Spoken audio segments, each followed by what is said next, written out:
Yeah, so we have an interesting article here.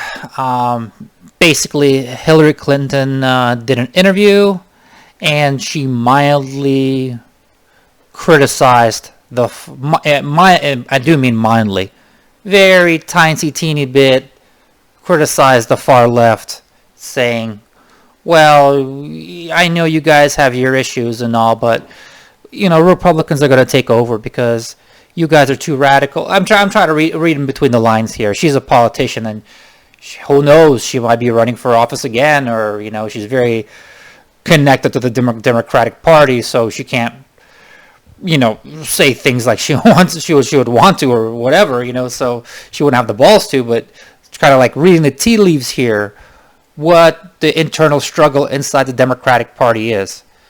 Well, basically, she's the mouthpiece of the Democratic Party, and she's saying, well, these people are just like, they don't. That's the biggest problem, and that's what just the makes me the most angry. It's like they don't have any principled opposition to any positions, or they don't have any ideas of their own, really. They don't even care. I'm pretty sure they only care about winning elections, getting into power, ruling over people, and if they jumped on the Democratic bandwagon, well, so that's their team. They just take see where the wind blows, where the mood of the country is, and then they're going to channel these opinions. If the opinions change, they're going to channel different opinions. It's not that these people are somehow intellectuals, would read some economic study or have some grand ideas and say, oh well, the world is really going to be much better because of X, Y, and Z, so we're going to implement that. I don't care if it's the Democratic, Republican Party, Libertarian, whatever. We really need, or at the state level, we need to make we need to implement these programs or these changes because there's going to make the world a better place. And if we've implemented these programs and I see there's evidence that they didn't do as we thought, or I'm going to change my mind, or like, none of this. It's just pure politics. It's pure power. It's just a pure grift. So what's going on here? She's on Team Capital D Democrats, and she's kind of lightly ribbing the quote unquote far left or whatever, saying, hey, even though I consider all the Democratic Party pretty much far left, but I guess the extreme far left, the socialist, the communist, almost. She's lightly ribbing them, saying, "Hey, you guys are a little too far, and the problem is, when people elect Democrats, they expect handouts, they expect goodies, they expect cash payments from the government, they expect student loan repayment, they expect a universal basic income." Paid unemployment, whatever. They expect handouts. They expect the government to seize things from the taxpayers and to redistribute to them, and that's how they get their votes. They're saying, hey, you guys are a little too far left. You guys turning people off, and we're kind of butting heads here, and the Republicans are seizing upon it. And because we're not giving out handouts, we're going to lose to the Republicans. But nothing principled here, which is funny. And it's like she's a spineless, It's like, does she have any original ideas? It's like, what does she stand for? If you really dislike the far left, just come out and say that, what you don't like about it. Maybe you think CRT is, just new racism, and you don't want that to be taught in schools. Well, come out and say that. Maybe you think universal basic income or bigger generous welfare payments are going to crash or just slow down the economy, create inflation, or free health scares, whatever. You know what I mean? Just come out. Just, if you have criticism of the far left, just come out and say it. Criticize them. Not why would you say, well, you're just kind of holding up our agenda, and then because you're holding up the agenda, we won't get as many votes, and therefore these other politicians on the red team, they're going to be in charge. The article goes, former Secretary of State and 2016 Democratic presidential nominee Hillary Clinton appeared to single up progressive lawmakers for criticism in a recent interview, warning that inability to get things done could cost Democrats the House and Senate in next year's midterm elections. So here's what she said. Quote, I think that it's a time for some careful thinking about wins elections, and not just in deep blue districts where a Democrat and a liberal Democrat, so-called progressive Democrats, are going to win. So is this a little bit of a ray of hope, a silver lining that America is not completely communist and socialist yet? That some people, they're actually real taxpayers in America that actually get affected by government promising and borrowing more and more. There is some kind of middle class left that is trying to stand up to countless expansion of government and countless tax increases.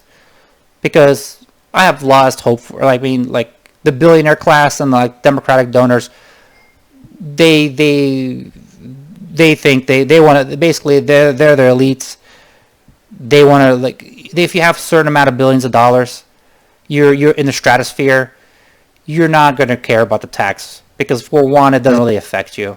Taxes really, you have accountants that are going to write off everything, and these politicians are going to make sure that your little tax breaks or whatever, But then even they are taxed more. These people they want to shape society, and the lower class, the poor people, well, a lot of them are just hopelessly gone too. I mean, they don't know about any economics, most of them. They know as long as they get a handout from the government, that means it's a good thing. No matter what, how much money the government has to borrow, what it's going to do to the economy. So the only vanguard, the only thing left that's preserving some decent little bit of free market, the little bit of free market that America has left, is the middle class, and then they're pushing back. So she said, but at the end of the day, it means nothing if we don't have Congress that will get things done. If we don't have the White House that we can count on to be sane and sober, stable and productive. I guess that's a jab at Trump.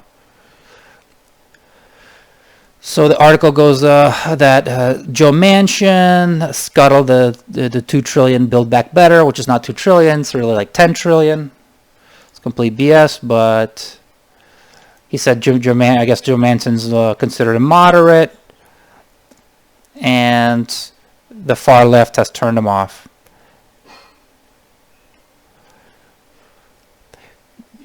Here's the thing. The two pieces of legislation were eventually decoupled after Biden gave assurances that Manchin was on board with a massive social spending plan. Yeah, basically Republicans just outmaneuvered the Democrats on this one. And the thing is, unfortunately, the sad thing is they just want to make the Republicans just want to make the Democrats look bad. And so just stall, which is a good thing.